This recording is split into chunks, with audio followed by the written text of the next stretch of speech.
Welcome back to another technical deep dive here in the debug zone.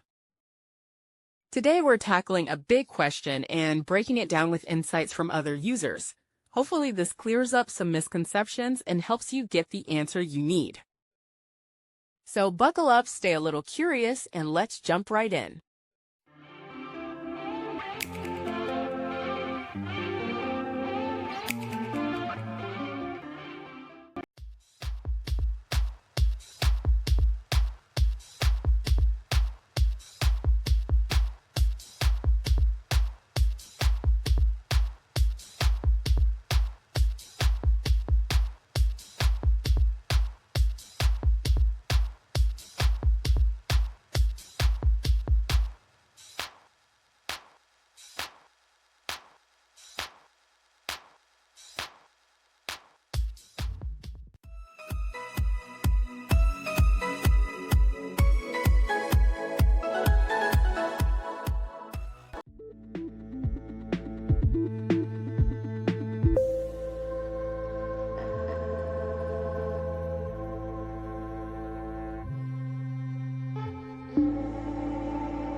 And that's a wrap.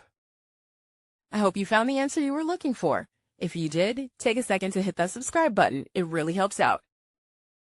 And let me know in the comments which solution worked best for you. See you next time in the debug zone.